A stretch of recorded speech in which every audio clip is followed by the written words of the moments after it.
ఓ సముద్రపు దొంగ ఒక ఓడ వెళ్తుంటే అలా తాళ్ళేసి రోప్ ఎక్కి అలా ఒక బ్యాచ్. ఫస్ట్ నేను చెప్పిన విజువల్ ఏంటంటే సముద్రం మీద ఒక ఓడ వెళ్తుంది, కోస్టల్ గార్డ్స్ని లాక్ చేసి తీసుకెళ్తున్నారు, సరుకు ఏదో ఉంది, వెళ్తుంటే చిన్న పడవలు వచ్చి రోప్స్ అలా పడి బ్యాక్ షాట్ పడితే తడుచుకుంటూ అలా ఎక్కుతున్నాడు.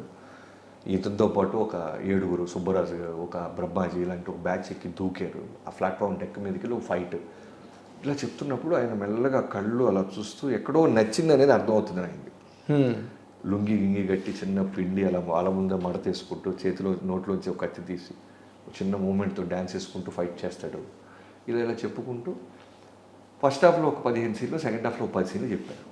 అడ్జస్ట్ చేసి పోగేసి ఒక 50 నిమిషాలు చెప్పగలిగి మధ్యలో ఒక అరగంట తర్వాత నేను చేసిన తప్పు ఏంటంటే, నువ్వు ఏ టైం కంఫర్ట్ అంటే 3 o'clock అన్నా. ఆయన నాకు మర్యాద ఇస్తూ 3కి ఓకే అన్నారు. జనరల్గా ఆ టైంలో ఎవరైనా భోజనం చేసి చిన్న న్యాప్ టైంలో గొల్లు వేసుకున్నాను నేను. ఆయన వింటూ మెల్లగా ఆ పెద్ద గుడ్లు అలా చిన్న మోదపడతలే. నాకేంటంటే ఇప్పుడు నేను బయటకు వచ్చి నేను అద్భుతమైన కథ చెప్పాను, కానీ ఆయన పడుకోవటం వల్ల కథ ఎక్కలేదంటే ఎవడో నమ్మడం. పోరా లవ్ చెత్త కథ చెప్పుంటే కథ చెప్తున్నాను, బట్ వలసలో ఇదే. ఇప్పుడు వెళ్ళి నా వైఫ్కి ఏం చెప్పాలి, ఎందుకంటే పాపం తనకి నిద్రలేదు 20 రోజుల నుంచి. తనకి అన్నీ చెప్పా, చిరంజీవి గారితో ఇలా లూసిఫర్ వచ్చింది, నేను నో చెప్పొస్తున్నాను, ఇలా కొత్త కథ చేస్తున్నాం అంటే పాపం ప్రతి దానికి పాపం స్టెప్ నాకు సపోర్ట్ చేసేది. ఇప్పుడు నేనేం చెప్పాలి, నిద్రపోయాడమ్మా తను, ఆయన పడుకున్నారు అందుకే ఎక్కలేదంటే పోరా వెళ్తారు. వచ్చి బయట నా టీం పోరా గారికి, చక్రికి వీళ్ళందరికీ చెప్పాలి, నేను బాగా చెప్పానే బాబు, ఆయన ఎక్కడో నిద్రపోయారు. ఎక్కడో ఒక 3-4 minutes మెల్లగా అలా మోస్తున్నారు, మళ్ళీ కళ్ళు తెరిచి మెల్లగా వాటర్ అది తీసుకుంటున్నారు. అన్నీ జరుగుతున్నాయి. అయిపోయిందిరా బాబు జీవితంలో, ఇక లేదు నెక్స్ట్ హీరో ఎవరు రాలి, ఇక చిరంజీవి గారితో లేదురా అవకాశం, ఎక్కలేదు ఆయన నిద్రపోతాడు, డిస్కనెక్ట్ అయిపోయాడు కథగా అనుకుంటాడు. అయిన తర్వాత పడుకున్నాడు, మెల్లగా లేచారు. సరే అయితే ఒకసారి రంతులు చేసుకుని రేపు ఎల్లుండి కలుద్దాం అన్నారు. సరే వెళ్తుంటే కరెక్ట్ బయటకు వచ్చిన తర్వాత ఒక నిమిషం ఆగు అని కథ మొత్తం రంతులు చేస్తాడు ఆయన. బిగినింగ్ అలా వచ్చాడు, బోటు తాళ్ళు వేసి అలా ఎక్కారు, ఇలా వెళ్ళారు, ఒక తమ్ముడి క్యారెక్టర్ ఇలా వెళ్ళారు. నేను ఎక్కడైతే కళ్ళు మూసుకున్నారన్నానో ఆ కళ్ళు మూసుకున్న సీన్స్ కూడా చెప్తున్నాడు ఆయన. మొత్తం చెప్తాడు ఆయన. ఇప్పుడు నేను బయటికి వెళ్ళి ఆయన నిద్రపోయాడని చెప్పలేను, వినేసాడు కథ మొత్తం ఆయన. మొత్తం నీకు అవకాశం కూడా పోయి మొత్తం అయిన తర్వాత ఓకే సరే అయితే రేపు ఉండవు ఆ క్యారెక్టర్, అది నువ్వు అన్న చిరంజీవి క్యారెక్టర్ బాగుంది, మిగతా కథ మాత్రం సోల్ లేదు ఈ సినిమాకి, to be honest with you Bobby అన్నారు. సోల్ లేదు సార్, 20 రోజులు రెడీ చేశాను, మీరు ఓకే అంటే సోల్ క్రియేట్ చేస్తాను. సరే అయితే ఆలోచిద్దాం, క్యారెక్టర్ అది బాగుంది అన్నారు. వెళ్ళిపోయి నవీన్ గారు వెయిటింగ్ ఆల్రెడీ, మైత్రి నవీన్ గారు. ఎందుకంటే నిన్న ఆ సినిమా వెంకీమామ తర్వాత నేను నా మైత్రిలో చేయాలి. సో చిరంజీవి గారు పిలిచారు, చిరంజీవి గారి దగ్గరికి వెళ్తున్నాను, అన్ని అప్డేట్స్ చెప్తున్నా. అందుకని నవీన్ గారు వెంటనే ఆనందాన్ని నాకు సార్ క్యారెక్టర్ బాగుందన్నారు సార్, మన సినిమా ఉన్నట్టే అని చెప్పాను. నవీన్ గారు ఆనందంతో చిరంజీవి గారు ఫోన్ చేశారు, సార్ థ్యాంక్ యూ సార్ బాగుందని. ఆయన షాకు, ఆల్రెడీ బాగుందని ఇక్కడ చెప్పారు, క్యారెక్టర్ బాగుంది అన్నారు, కథ చేయాలి నవీన్, బట్ బాగుంది, వాడు చేయగలడు. ఇప్పుడే నేను చెప్పేస్తే ఎక్కడో రిలాక్స్ అవుతారు కుర్రోళ్ళు, క్యారెక్టర్ అది బాగుంది, వాళ్ళు ఫైర్ ఉంది బుడ్డోళ్ళలో, let's start this film, but నాకు కొంచెం టైం కావాలి, ఎందుకంటే ఆ వరల్డ్ క్రియేట్ చేయాలి, ఆ వరల్డ్ తనకు అర్థం అవ్వాలి, వరల్డ్ బాగా కుక్ చేయాలి. బట్ ఆ క్యాపబిలిటీ బాబీకి ఉంది, నాకు అర్థమవుతుంది, తను చూసే పద్ధతి, తను మాట్లాడే పద్ధతి. ఈ సినిమా చాలా పెద్ద సినిమా చేస్తాం, బట్ కొంచెం దాచిపెట్టండి అన్నారు. నవీన్ గారు పాపం బోలా ఇలాగ చెప్పేశారు, సార్ ఆయన సినిమా చేస్తాడు సార్. ఇంకా అక్కడి నుంచి కాన్ఫిడెన్స్ అలా వాళ్ళ తెరి వేరే స్టార్ట్ అవ్వడం జరిగింది.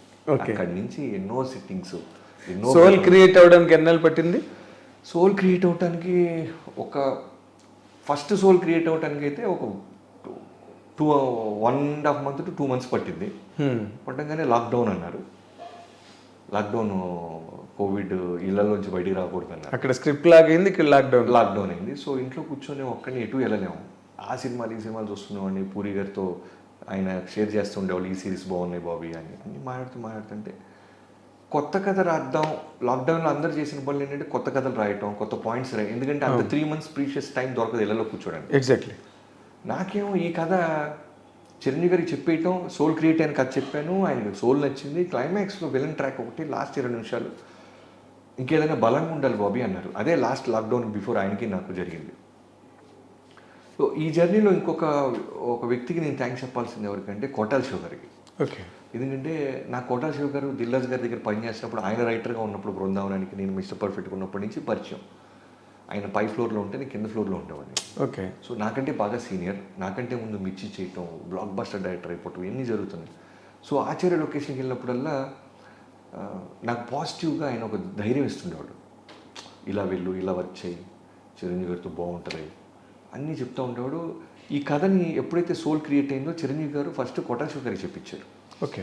ఒకసారి శివగారికి చెప్పమ్మా, శివకి మీకు ఇబ్బంది ఏం లేదు కదా. నాకేం ఇబ్బంది లేదు సార్, నాకు ఆయన రైటింగ్ స్కిల్స్ అంటే నాకు బాగా ఇష్టం అన్నాడు. చిరంజీవి గారికి శివ గారికి ఒకే రోజు చెప్పాను. చెప్పినప్పుడు చిన్న చిన్న తప్పులు కూడా పాపం శివ గారు కవర్ చేస్తూ చాలా బాగుంది సార్, చాలా బాగుంది, ఆ సీ స్మగ్లర్ అనే థాట్ బాగుంది, మీరు చాలా బాగుంటారు అని పాజిటివ్ సపోర్ట్ చేసేవాడు. సపోర్ట్ చేస్తారు. ఫైనల్ ఈ శివ కూడా బాగుంది అంటాడమ్మా, బట్ లాస్ట్ 20 నిమిషాలు వర్క్ చేయ బాబీ అన్నారు. లాక్డౌన్. ఈ లాస్ట్ 20 నిమిషాలు వర్క్ చేసేసాం. 2 వర్షన్స్ వచ్చేసినాయి విలన్ ట్రాక్. ఎన్నో సినిమాలు చూస్తుంటే నాకు మళ్ళీ ఈ సినిమా చిరంజీవి గారు ఓకే అన్నారు, బట్ నాకు ఎక్కడో అసంతృప్తి వస్తుంది. ఏదో చేయాలి, కొత్త కథ కోసం మొదలెట్టిన నేను ముందు ఈ కథ సంగతి ఏదో చూద్దామని సడన్గా ఓ రోజు అసలు ఇది కాదు, ఒక రవితేజ గారు లాంటి ఆయన ఈ సినిమాలో ఉండి ఒక బలమైన కాన్ఫ్లిక్ట్ క్రియేట్ చేసి ఇద్దరు, ఎందుకంటే రవితేజ గారి గురించి నేను కొత్తగా చెప్పాల్సిన లేదు. నేను ఇవాళ ఇక్కడ కూర్చొని కెమెరా ముందు మాట్లాడుతున్నానంటే only because of him. Exactly. లేకపోతే ఎవరు వచ్చేవాళ్ళో ఎన్ని సంవత్సరాలు పట్టేదో నాకు తెలియదు, కానీ హిస్టరీ అది. ఎవరు రైటర్గా స్ట్రగుల్ అవుతూ ఈ నెలకి ఈ రెంట్ కడతానికి డబ్బులు వస్తాయా లేదా అని భయపడుతూ లవ్ మ్యారేజ్ చేసుకొని ఒక అమ్మాయి మనల్ని నమ్మొచ్చి వాళ్ళ పేరెంట్స్ పెద్ద ఫ్యామిలీ అయినా సరే మనకిచ్చి పెళ్లి చేసి యేసోగూడలో ఇంట్లో ఉంటూ భయపడుతూ ఏ నెలకాల అలా టెన్షన్ పడుతున్నాను. నన్ను టక్కమని ఈడిలో ఫైర్ ఉంది, నువ్వు సినిమా డైరెక్టర్ అవ్వాలని వచ్చావు కదా, ఖర్చు చెప్పు అంటాం, అది పవర్ అవటం. అక్కడి నుంచి స్టెప్ బై స్టెప్ వాళ్ళ వేరే దాకా వచ్చా. సో ఎప్పుడు నేను కథ పెన్ను పట్టుకున్నా నాకు రవితేజ గారు వస్తారు. ఈ సినిమా రవితేజ గారికి అయితే, ఈ క్యారెక్టర్ రవితేజ గారికి అయితే. సో రవితేజ గారు నాకు కళ్ళు మూసుకున్న కళ్ళు తెరిచి ఆయనే గుర్తొస్తున్నాడు. ఓకే. సో సడన్గా ఒక రోజు నా టీం అందరికి జూమ్ కాల్లో వచ్చి నాకు ఒక ఐడియా వచ్చింది. ఇది కాదు కదా, ఫస్ట్ హాఫ్ అంతా సీ స్మగ్లరే, బట్ అటు మలేషియా వచ్చి యుద్ధం చేస్తుంది ఒక శత్రువు కోసం. శత్రువు ఎవరా అంటే ఆడి జీవితంలో రవితేజ గారు వచ్చారు. రవితేజ శత్రువు ఏంటనేది అంటే ఇంటర్వల్ అవుతాం. సెకండ్ హాఫ్ నుంచి ఇద్దరు కొట్టుకు వస్తున్నారు, ఇద్దరికి పడదు, స్టెప్ బ్రదర్స్, ఒకే తండ్రికి పుట్టిన ఇద్దరు వేరు తల్లులు కొట్టుకుంటున్నారు. ఇద్దరు మాస్టర్స్, ఇద్దరు ఎంటర్టైన్మెంట్ పుల్ చేయగలరు. ఒక 50 నిమిషాలు కనుక మనం అడుగు తొబ్బితే ఫస్ట్ పైసా వసూలు, జనాలు అసలు కథ అడగడం అనగానే వెంటనే మా వాళ్ళందరూ హై ఫీల్ అయ్యారు. ఇప్పుడు నేను చిరంజీవి గారికి చెప్పాలి, ఆయన ఆల్రెడీ సోలో కథ ఓకే అనేసాడు. తమ్ముడు పాత్ర ఉండేది కానీ చాలా మినిమం చిన్న క్యారెక్టర్, అదే నాట్ లైక్ స్టార్. అదే. సో ఫస్ట్ శివ గారికి అప్పుడే మెల్లగా ఓ సడలింపు ఇచ్చారు, 2 hours బయటికి వెళ్ళొచ్చు అని గవర్నమెంట్. శివ గారు ఒకసారి మీరు ఆఫీస్కి రావాలంటే రాబోవి అన్నారు. వెళ్ళాము. శివ గారు నేను నిలబడి ఉన్నాం దూరంగా, ఆయన మాస్క్ పెట్టుకున్నాను, నేను మాస్క్ పెట్టుకున్నాను. శివ గారు ఏం లేదు, మీకు ఆ కథ అంతా తెలుసు కదా, ఇప్పుడు ఈ కొత్త వర్షన్ చెప్తాను, వర్షన్ ఒకసారి వినండి, బాస్కి చెప్పచ్చో లేదో. ఎందుకంటే చిరంజీవి గారితో ఆల్రెడీ 80% సినిమా పూర్తి అయిపోయింది. ఆయన హీ నోస్ బెటర్ చిరంజీవి గారి ఎమోషన్ కానీ ఆయన వేవ్ లెంత్. చెప్పంగానే వెంటనే సింగిల్ ఈ వర్షనే చెప్పు, ఆయన దీనికే ఓకే అంటారు, ఇంకో హీరో ఉన్నాడా లేదని ఆలోచించే అలాంటి మెంటాలిటీ కాదు ఆయనది, కథను ఆలోచిస్తాడు బాబు, ఇదే చెప్పి చాలా బాగుందని ధైర్యం వచ్చేసి మళ్ళీ మామూలు ఫోన్ చేశారు. శివ గారి దగ్గర టిక్. తర్వాత ఫస్ట్ ఈ పాత్ర పుట్టినప్పుడు రైటర్స్తో పాటు నవీన్ గారికి ఫోన్ చేశారు. నేను నిర్మాతకు కూడా చెప్పాలి వాళ్ళు చెప్తే ఆయన యూఎస్లో ఉన్నారు, బోస్టన్లో. ఏమండో అదిరిపోయింది బాబు గారు, అదిరిపోయిందండి, రవితేజ ఫిక్స్ అండి అంటే క్యారెక్టర్ తెలియదు ఏం తెలియదు, రవితేజ ఫిక్స్ అండి అంటాడు ఆయన, బట్ ఆయన చేస్తే బాగుంటుంది అంట అంటాడు ఆయన. రవి గారికి ఫోన్ చేసి ఆయన హ్యాపీ. సో ఇలా ఫైనల్గా బాస్ దగ్గరికి వెళ్ళాం, మాస్క్ పెట్టుకుని దూరంగా, సార్ మీరు అడిగిన క్లైమాక్స్ 2 versions ఉన్నాయి, కంప్లీట్ సెకండ్ హాఫ్ ఇంకోటి చేశాను సార్, ఆ 2 versions తీసేసి ఫస్ట్ ఈ సెకండ్ హాఫ్ కొత్త వర్షన్ అని చెప్పు బాబీ అన్నాడు. స్టార్ట్ చేయగానే రవితేజ గారి పేరు చెప్పట్లా నేను.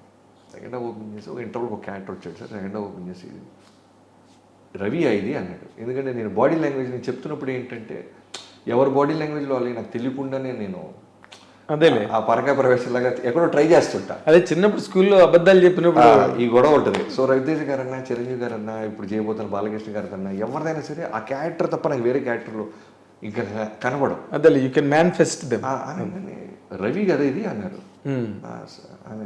ఇది రవి కదా అన్నారు. అవును. అదిరిపోయిందే, ఇప్పుడేమవుద్ది అన్నారు. టక టక టక అదిరిపోయింది, ఇదే చేస్తున్నామని అన్నారు. కంప్లీట్గా ఆ కథ సెకండ్ హాఫ్ షెల్ఫ్ పక్కన పెట్టాం. ఇప్పుడు రవితేజ గారికి చెప్పాలంటే అంత ఈజీ కాదు. ఎందుకంటే అప్పటిదాకా ఎప్పుడు అయినా ఒక స్టార్ హీరో అయిన తర్వాత ఎప్పుడు సపోర్టింగ్ రోల్స్ చేయలేదు.